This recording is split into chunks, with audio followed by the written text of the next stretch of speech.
మరియు మైనర్ అమ్మాయిలు స్కూల్కి వెళ్తామని చెప్పి స్కూల్కు బతుకమ్మ పండుగ అని చెప్పి ఇంట్లో నుంచి వెళ్ళిపోయి ముగ్గురు మైనర్ అమ్మాయిలు, ముగ్గురు అబ్బాయిలు కలిసి, మేజర్ అబ్బాయిలు కలిసి యాదగిరిగుట్టకు రావడం జరిగింది. వచ్చి దేవుని దర్శనం చేసుకున్న తర్వాత ఇక్కడ లోకల్లో ఒక లాడ్జ్లో రూమ్ తీసుకున్నారు ఇండివిజువల్గా.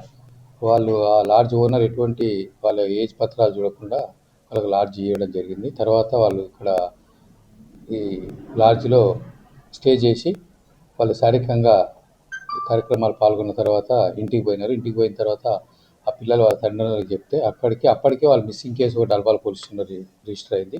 దాని మీద దర్యాప్తులో భాగంగా ఇక్కడంతా ఎంక్వైరీ చేసినారు. ఇన్వెస్టిగేట్ చేస్తే ఈ లాడ్జ్ ఏదైతే లాడ్జ్ ఉన్నాడో అతను ఒక మైనర్లకు రూమ్ ఇవ్వడం, అంటే వాళ్ళ ఫ్యామిలీతో కాకుండా వేరేతో వచ్చినప్పుడు రామ్ ఇవ్వడం నేరం కాబట్టి అతను కూడా పోలీసులు వస్తే మేమే సహకరించి వాళ్ళని పట్టేయడం జరిగింది. గుర్తు తెలియకుండా ఇతర రాష్ట్రాలు, ఇతర దేశాలకు సంబంధించిన వ్యక్తులు కానీ రూము ఆధారాలు లేకుండా ఎటువంటి రూమ్ ఇవ్వద్దు.